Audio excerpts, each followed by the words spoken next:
Welcome to Blindspot. I'm Steve Reardon. My guest today is Steve Blank. Steve Blank has spent 21 years in 8 high-tech companies. His last company, Epiphany, was started in his living room. Steve's other startups include 2 semiconductor companies, Zilog and MIPS Computers, a workstation company, Convergent Technologies, a consulting stint for Pixar, a supercomputer firm, Ardent, a computer peripheral supplier, SuperMac, a military intelligence supplier, ESL, and a video game company, Rocket Science Games. In 2000, failed video game company. Well, failure is as good as a success in the Valley, right, Steve? Well, no, there's a special word for a failed entrepreneur in Silicon Valley. You know what it's called? What? Experience. Right. In 2001, Steve moved from being an entrepreneur to teaching entrepreneurship, and Those who can't do, teach. He currently teaches at UC Berkeley, Stanford's MS&E department, and the Columbia University Berkeley Joint Executive MBA program. Steve is the author of 4 Steps to the Epiphany, Holding a Cat by the Tail, and the Startup Owner's Manual. Steve Blank, welcome to Blindspot. Thanks for having me. So I guess I wanted to start off kind of just talking about Silicon Valley more generally before we get into some of the detail. You've obviously been in Silicon Valley a long time. You've seen a lot of things evolve here. It's a place that's seen tremendous change, a culture and a track record of innovation, kind of unparalleled anywhere else in the world. What do you put the success of Silicon Valley down to? Well, Silicon Valley is basically another cluster. I mean, clusters are where specific industries and talent tend to congregate. The history of civil society for the last couple thousand years is that clusters. Rome was a cluster. Alexandria was a cluster.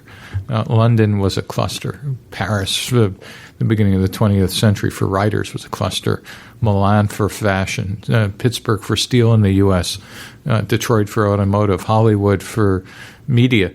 And then Silicon Valley first started off as a defense cluster and then a silicon cluster for semiconductors. And now actually I would suggest it's a cluster for just innovation and entrepreneurship in general, and it's a company starting cluster. And the people who tend to congregate here are not only people with those skill sets, but an unheralded piece or a piece that's not talked about enough that creates an innovation cluster.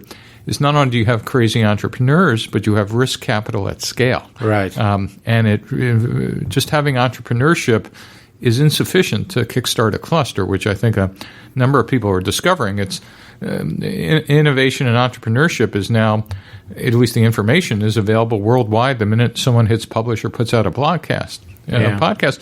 But what's not instantly available, and in fact is actually the scarce resource, is money and dollars at scale willing to take risk. And by scale, I mean you could raise $100 million in Silicon Valley in less than 6 months. That's unbelievable. Yeah. Because the dollars tend to cluster here. Right.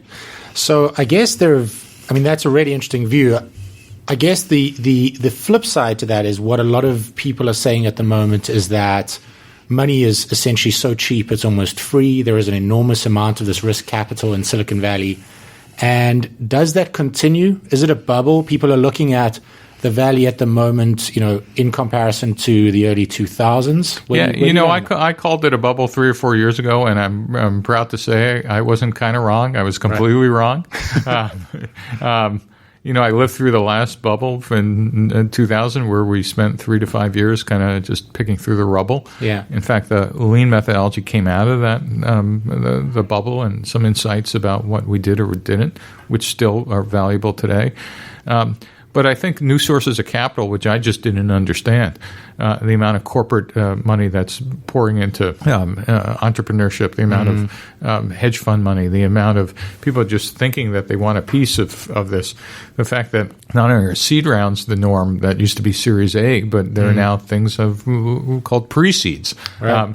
Which are, you could stand on the corner at Stanford, and if you had somebody with an AI degree, you've just raised a couple $1 million. It's just unbelievable.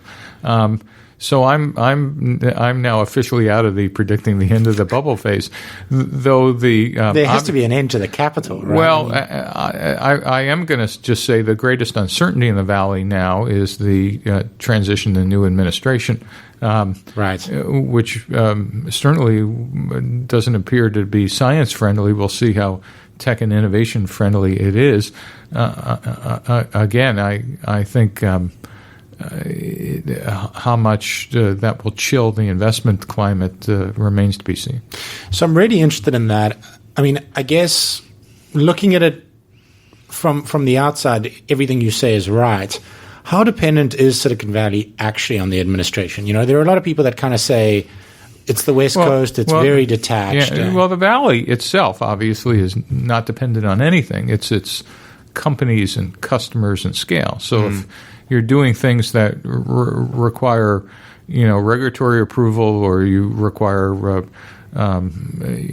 changes in tax laws, or you could kill venture capital by just changing the capital gains laws. It looks like they were going to do that, right, for the carried interest. So if you think about if you want to kill innovation in Silicon Valley, shut down the tax laws for carried interest. People don't remember is that Silicon Valley, in terms of investment scale, didn't exist at this scale until 1978 and 79, when the U.S. by accident, changed two tax laws. One is we decreased the capital gains tax from 45% to, I think, 26%.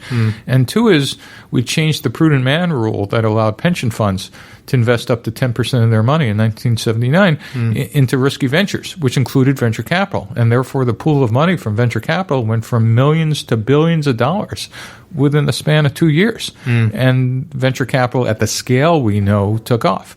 There were obviously small venture experiments going on in the very late 50s with Draper Gaither, and then the beginning of Venrock and some other partnerships in the 60s and 70s. But these were small scale compared to the dollars that poured in. I think back to your point, it's quite possible that the dollars could be shut off. That's right. One. And then two is some of the markets for some of these companies. I mean, you could certainly make life difficult for electric car companies with just some regulation or not regulation. You can make you make life difficult for solar and clean tech with just some regulatory changes, or at least non-incentives or take away incentives. Same goes for wind, et cetera. So you could imagine if one wanted to, either through benign neglect or active change, have some national policy changes. It used to be in the 70s, 80s, beginnings in 90s, Silicon Valley sold business to business, and the government really had no say. We weren't dependent. I think we're a lot more dependent on economic policy changes than we, I think, believe. One of the things I'm interested in, I wondered if you had a view on, is there are a large number of, obviously rich businessmen, the Koch brothers, some of these people that are incredibly politically active. And it feels from the outside that there's an enormous concentration of wealth in the Valley. And as such, but as a result, they haven't been as politically active, at least out in the open. I know we saw Peter Thiel campaigning. I was going to say there's a guy named Peter Thiel that seemed to have. But he was almost the exception that proved the rule, right? I mean, you had. Silicon Valley historically has kind of been a heads down valley, but we have done national service. If you think about it, we've had two secretaries of defense. Packard and Bill Perry, who was my first boss in Silicon Valley, actually. Also the second guest on this podcast. He was fantastic. And so the Valley has done service, and by the way, a whole list of other people who have volunteered. Google now had a stream of people in various government organizations. So the Valley does service in its own way, and it's not that it's been apolitical. It just doesn't serve, I think, in a flashy way. I guess I'm sort of pushing on the point of these very rich billionaires being thought leaders and contributing and taking more of an activist role in government. Is that something you think might happen? I think you're going to have to ask them. Okay. I want to jump into. I just want to go back a step. I mean, the Valley historically has been bipartisan or nonpartisan, and I was a public official in California for 7 years. I was appointed by a Republican and reappointed by a Democrat, and on my punch list for life is you serve God, country, community, and family, and depending on where you are in life, and the order changes.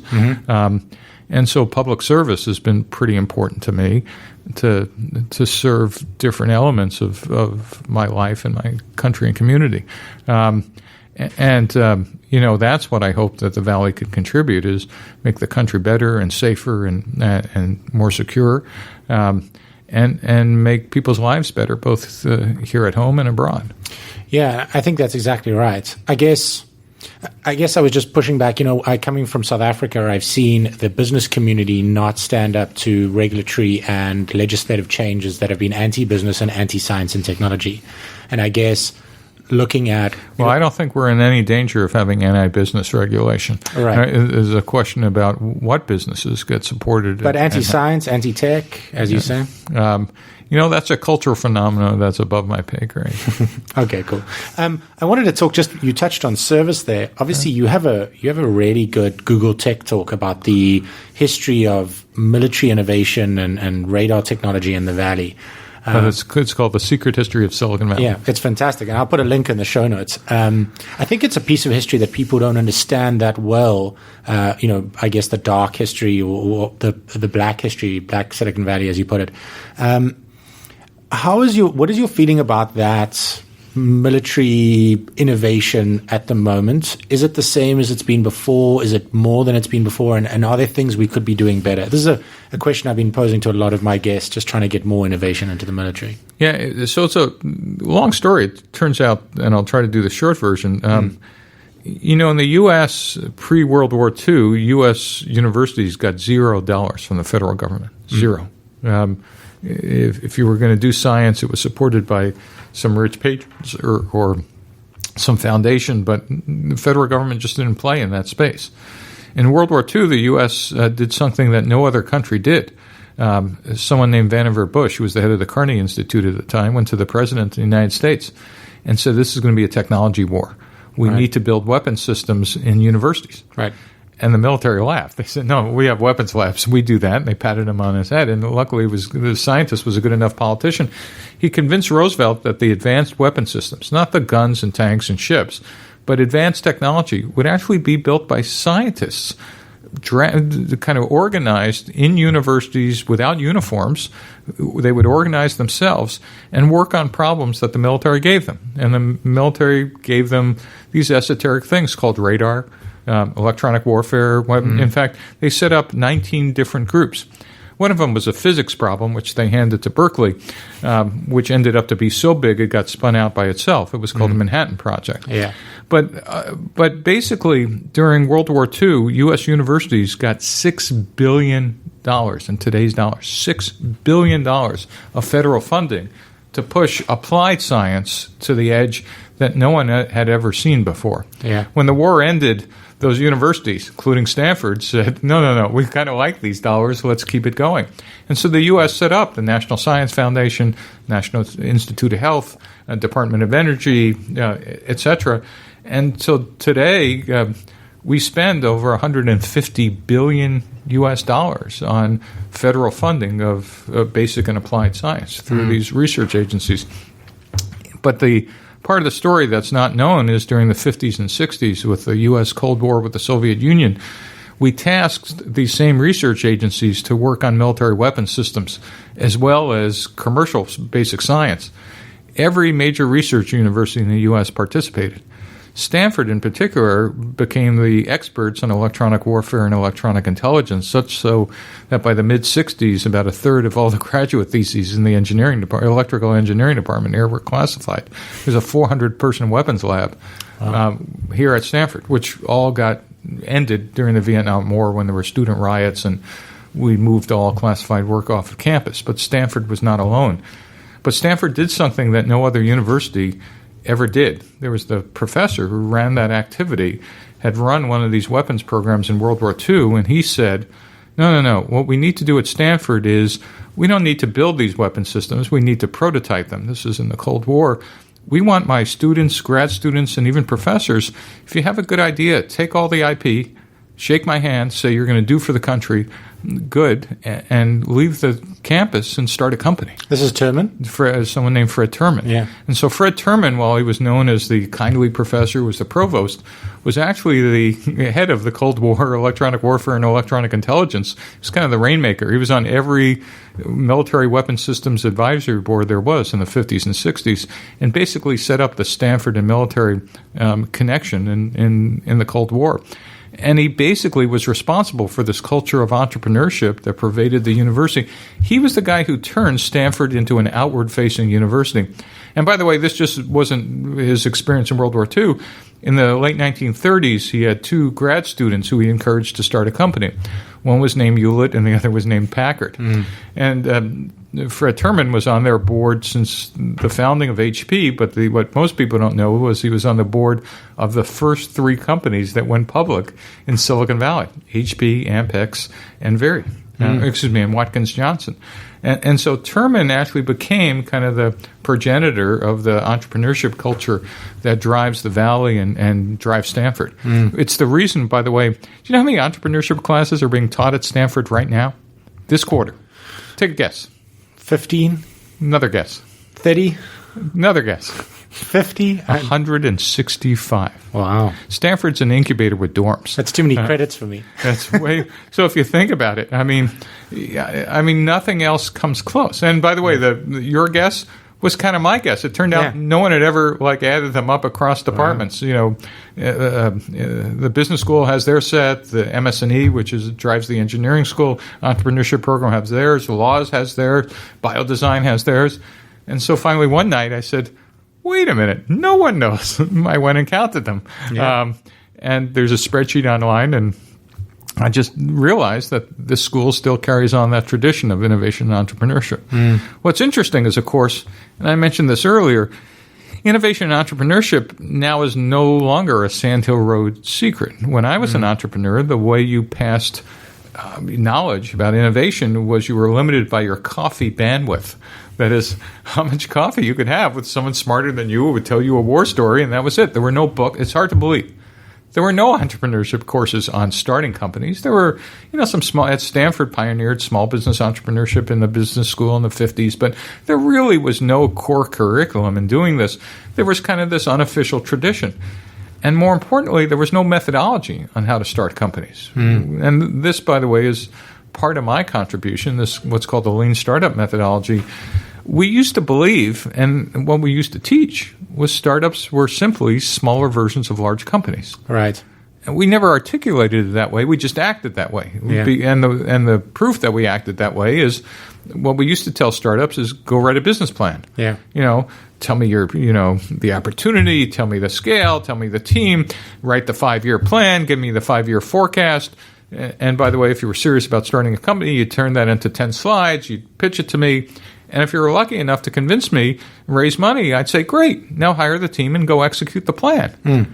Now, in hindsight, we kind of giggle how silly that is because we know no business plan survives first contact with customers. Yeah. A business plan for a new venture is just a series of untested hypotheses.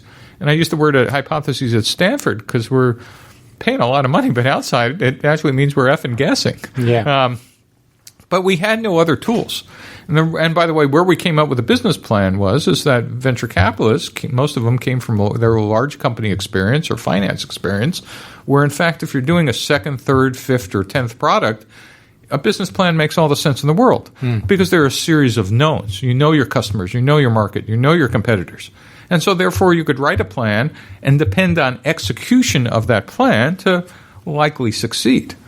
The problem is we were using an execution process when actually we needed a very different process. We needed something that would help us search for whether these hypotheses were valid or not. There wasn't even a language that differentiated execution and search. There wasn't even a language that said, no, startups aren't smaller versions of large companies, maybe in corner cases, but most of the time they're very different. And it wasn't that people didn't have innovation classes and entrepreneurship classes, but there was no process or methodology. And so the lean startup movement was born out of that light bulb that went on. I did 8 startups in 21 years, all following that business plan method. And when I retired, I said, I think this is wrong. And Yeah. so my work, Eric Ries's work, Alexander Osterwalder's work, ended up in this notion of the lean startup has three pieces. One is let's articulate our hypotheses using something called the business model canvas. Instead of a plan, a single piece of paper that has 9 boxes on it that articulates all the pieces you need to worry about in a startup. That was Osterwalder's work. My second piece, or the second piece of lean, was now let's get out of the building with a formal methodology called customer development and test those hypotheses. And then Eric Ries's observation that says, look, instead of building a product like we would if we were executing in a waterfall method that is step by step, let's build the product using something called agile engineering, which is iterative and incremental. And so let's get out of the building, learn something, build a little incremental prototype, then get out of the building again, show it to customers, say, was this what you wanted, or are we getting close, or would you grab it out of my hands, and keep doing that until we actually get something that people are buying. And so that became the lean startup movement. That became, I'd say at least most people would at least give it lip service in Silicon Valley. Yeah, and I mean it's and 4 Steps to Epiphany I obviously read, and it's really good at articulating this. I wonder, one of the things I've always thought about the methodology was, did it go hand in hand with the innovations in technology that seem to enable some of these startups today, like cloud computing, AWS, all the stuff? Which came first? Yeah, I wish I could tell you that I foresaw all that. Actually, no, it came out of my experience in enterprise software and semiconductors and supercomputers. And it turns out, though, that the methodology was perfectly suited to things that could be prototyped even more rapidly, like web, mobile, etc. But it was actually built for something that didn't have that speed. And in fact, the irony is that after I came up with this, I said, but it'll work for everything but life sciences, because that's, how do you test a cancer drug? And of course, UCSF called me up and said, no, we want you to do this for therapeutics, diagnostics, devices, and digital health. I said, well, didn't you read my book? And they said, no, Steve, we are the experts in life sciences. It turned out that I was just simply wrong. It turns out, no, you can't accelerate the testing and do an MVP on a therapeutic. But, for example, for life sciences, there are a whole set of commercialization hypotheses that most scientists just get wrong. It's like, what's the regulatory regime? Gee, what does clinical trials look like? Yeah. Gee, what are the CPT codes or reimbursement? Or, gee, if you're doing a medical device company, you almost never go public, but you're going to be acquired. So what are those endpoints that you need to get to that you could be a likely acquisition candidate? And whose face do you need to? I mean, all the commercialization components in a segment that I didn't even think this applied to. So to answer your question, no, it wasn't written for the ones you would have thought of as, but that's where it got adopted first. Yeah. But my point is, it's been adopted in almost every other in every other technology segment I could think of. I want to ask, just in terms of I guess lean startups and innovation more broadly. One of the ideas, especially from I guess tech pessimists or detractors, is this idea that because the costs have come down, and I guess because of the type of innovation more broadly, we're getting a lot of proliferation of apps, software, things that are not really, I guess, what you would say in your lexicon, big ideas. And, we wanted flying cars and we got 140 characters. How do you... But we also got SpaceX and Tesla. Right. So are you on the other side of the coin of that? I mean, do you think that there's just more innovation across the board, or do you think we're focusing on the wrong things? No, there's two big things here that are kind of important to remember. One is the barriers of innovation have changed radically since I was an entrepreneur in the 20th century. I just want to remind you, in the 20th century, it took $4 million to even get to a first customer ship. Yeah. You needed to buy a computer for $1 million called the VAX. You needed to buy software that went on. That was another $1 million. $1 million for engineering, and then $1 million because whatever schedule you had, you were going to be late. Today my students could whack out an app, and if they spend $40,000, who knows what they did with the other $35,000. Right. So if you really think about it, the price of getting a startup out the door has dropped by 1,000. Yeah. And the reason why is, number one is computing is now a utility. You could access more computing horsepower than existed on the face of the earth at pennies an hour using Amazon Web Services. Two is that there was no methodology. I mean, it was like, let's execute the plan. I just explained we now have a methodology. I would never call it the methodology, but there is a process of thinking about startups.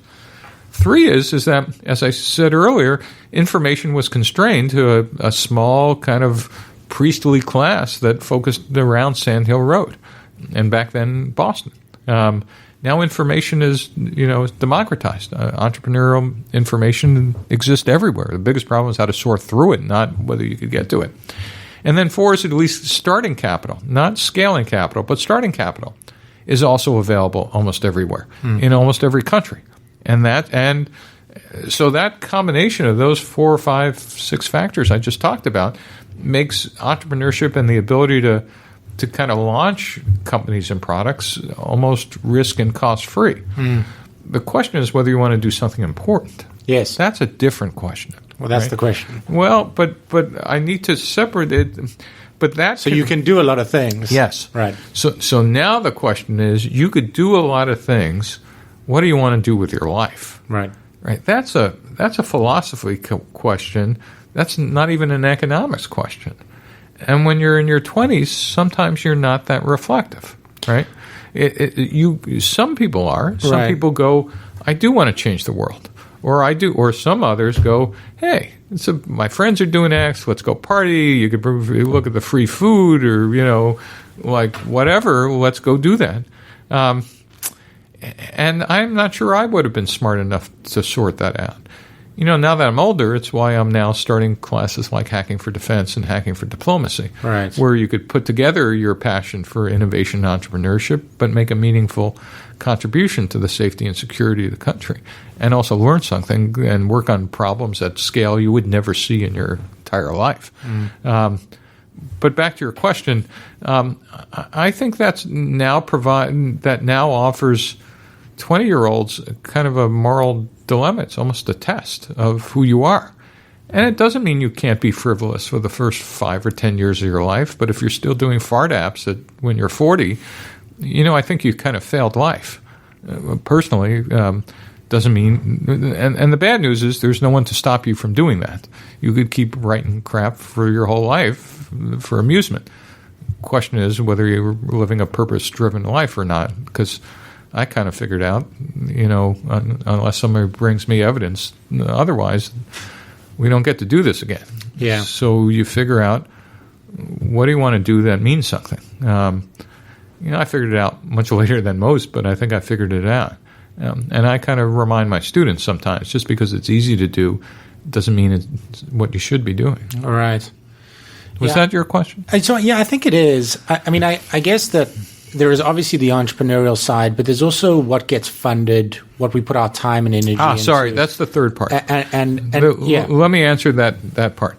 So if you really think about it, the U.S. After World War II, and other than the National Science Foundation and funding federal research agencies, has no national industrial policy. Okay. Venture capital is our national industrial policy. Yeah, that scares me a little bit, if I'm honest. So in the 20th century, venture capital and national needs were actually aligned.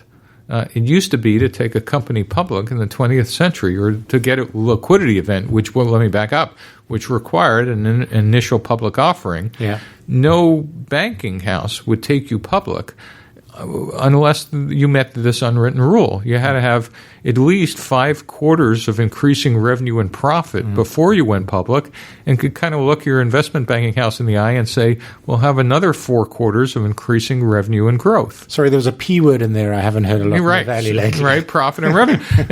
But that was the nature of the economy at the time. So which meant, and here's the big idea, that venture capitalists, to make money, needed to teach companies how to sell stuff and make money at it. Well, not because they cared, but because that's how they would make money. That is, they didn't have a liquidity event, or that is, their stock didn't turn into money until that event happened. Fast forward to at least second decade in the 21st century, those rules are long gone. Venture capitalists are still in business. Their business model is still essentially the same. I trade, paper, for dollars in the hope that paper stock, my equity share in your company, will turn into some liquidity event. But nowadays, liquidity events are not necessarily, in fact, almost not tied to revenue. I mean, some companies obviously still are revenue and profit. WhatsApp is the classic case. It was tied to the number of users, and good for them. 300 million people, no revenue, no profit, or essentially no revenue, no profit, but users whose customer acquisition cost, for someone else was some number. Was it $10 or $100? And the number turned out to be something like, somebody did the math and said, each customer is probably worth $50 each if I had to acquire them. Boom, $15 billion valuation. So liquidity is still the name of the game, but what you teach entrepreneurs and how they achieve it is just very different than what you used to do in the 20th century.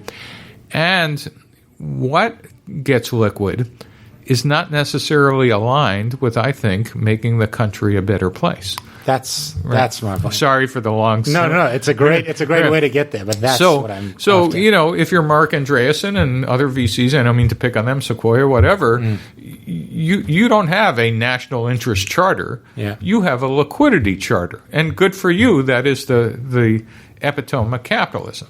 But since you don't have the national interest in mind, but maximizing liquidity in mind, you tend to invest in what people are buying. Right. And if it's social media, then you will rationalize why these apps are great for the country and great for the world. If you're Steve Jurvetson, you might actually make some different bets and investing in Tesla and SpaceX and others, where you decide that maybe there's some Venn diagram of moving the human race forward.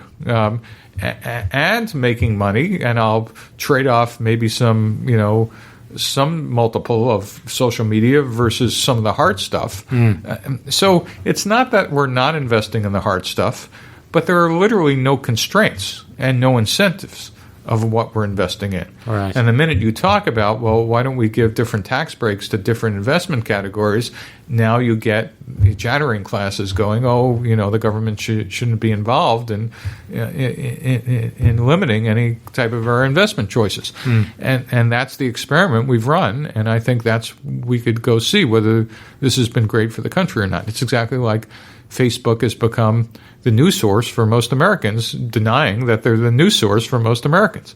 We've just run that experiment here. Yeah. Worked out well. Right, depending on who you voted for. Yeah. And Facebook, Twitter, and whatever, none are in denial, but if you're their board members, you're going, what me worry? I mean, stock's doing good, like great ads, you're making wonderful revenue, not my problem. You run into the problem is that in the 1920s, Lenin made a famous statement that said the capitalists will sell us the rope we'll hang them with. I think our experiments in using social media in the Arab Spring has just come back to the United States in spades, when others have decided to play our own social media and our desire to maximize profits at all costs. And I think we've just been delivered the result. Yeah, I mean, you talk about big ideas. For me, this is the crux of the problem, is how, because I mean, again, the tax breaks, it's very difficult to see a way that you align trying to get investors and entrepreneurs on the SpaceX, Tesla. Shouldn't be difficult at all. There's a country that ran that experiment and has done well at it. From the country's point of view, it's not our tradition, and nor is it our democracy. I mean, China has run this model. Sure. Right? China has, in fact, cracked down on social media. Like there is no, they understood what fake news was. Well, we were still kind of like, gee, why are they cracking down on whatever? And I'm definitely not suggesting we adopt that model, but I am suggesting there is a A-B model to kind of look over there and go, oh, I see what they were trying to do, and I see where there's the line between state-directed capitalism and state-owned enterprises and private capital in China. That's not our country. That's not what we do. But there is an interesting model of state-controlled capitalism. I am not suggesting we do that, but there are other things to look at and say, how's that working out for them?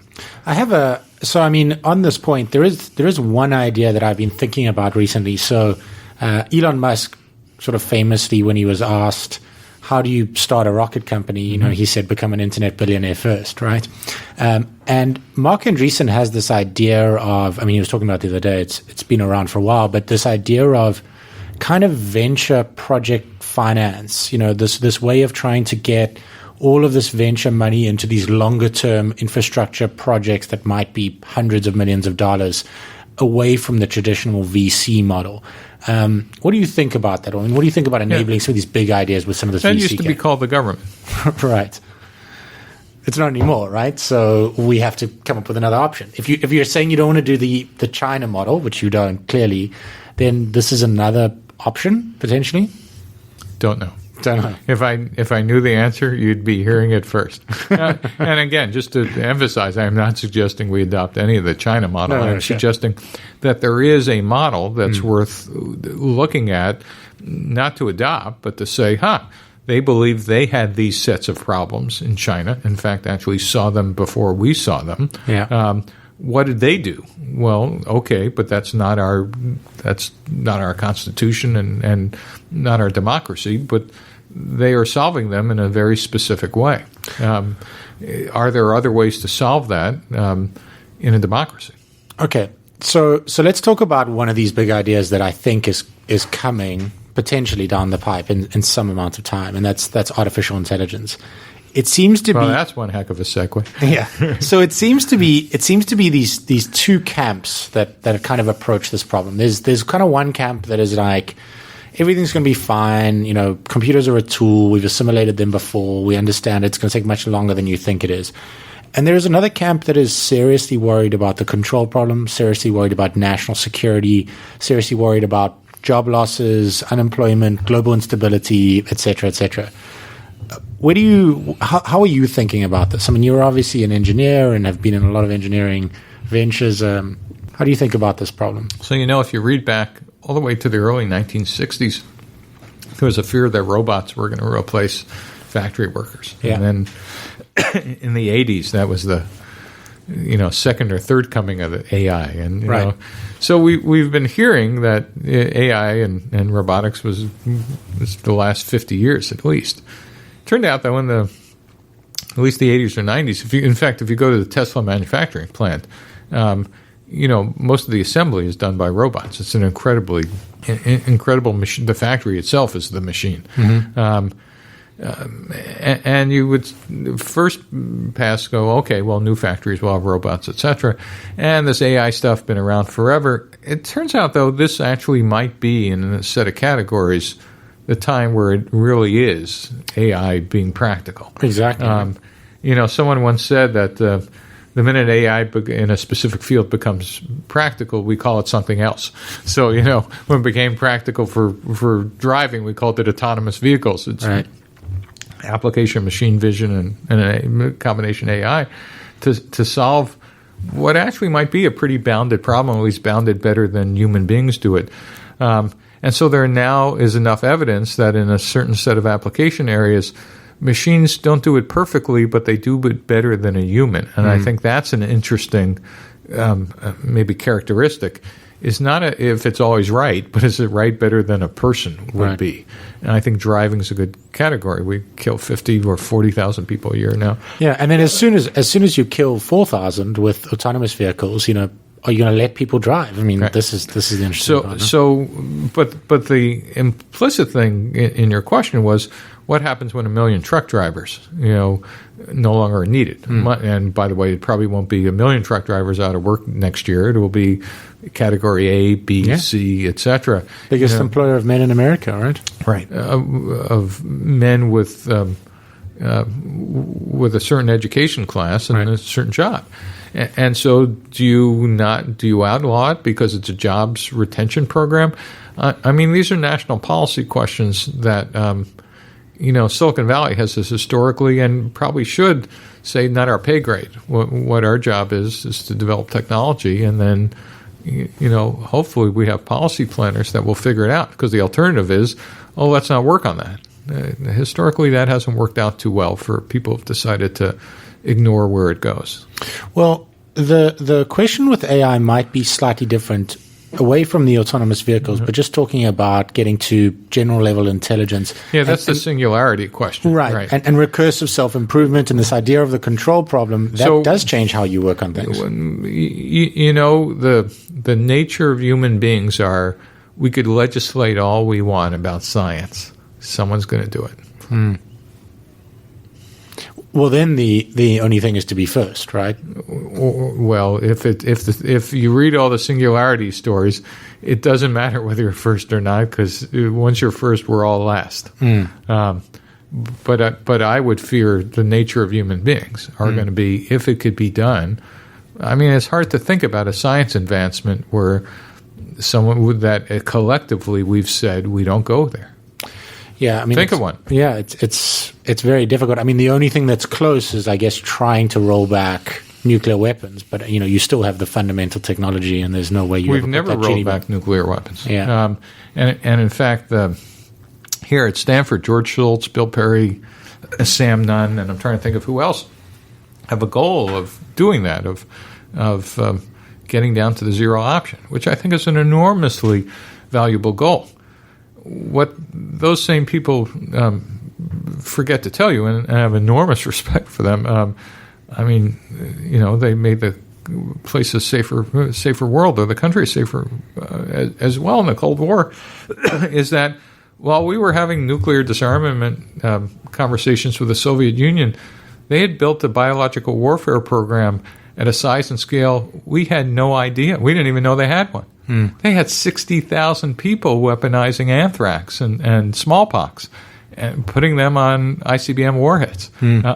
So here we were talking about disarming nuclear weapons, and we didn't even know they had a weapon systems program of a size and scale like we couldn't even imagine. And so my point is, if you talk about Group A not doing X, but you really can't figure out what's going on in North Korea or Iraq or some corner of Syria or something else, we might be surprised one day to find out someone else has been doing it. That's not an excuse to not have that goal, but until we could figure out how to make the whole world move in lockstep, it's a little dangerous to kind of say we're not going to do something. Does that make sense? Yeah. I mean, I don't know the answer. I just will tell you the biological warfare surprise was a real shocker to me, is to think that here we were negotiating in good faith on X, and someone else was playing with a deck of cards that had 60 cards in them, and they had 6 aces.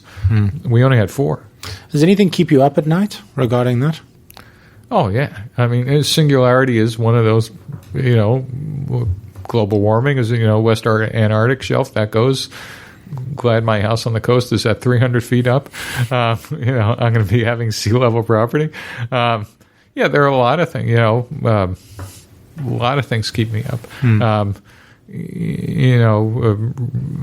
There's a lot of variables in resurgent Russia, China, South China Sea, North Korea, and, might decide that, okay, we squeezed them economically. Nukes happen to be a great exportable product. Baltics look like they're kind of up for grabs again since NATO, what's the new president thing? Yeah, lots of things keep me up. On the other hand, there's a lot of things to be hopeful for. My students are still as innovative or creative or even more than I've ever seen them. Much more of them are interested in service and serving, God, country, community. Yeah. And not only U.S. students, but students from around the world.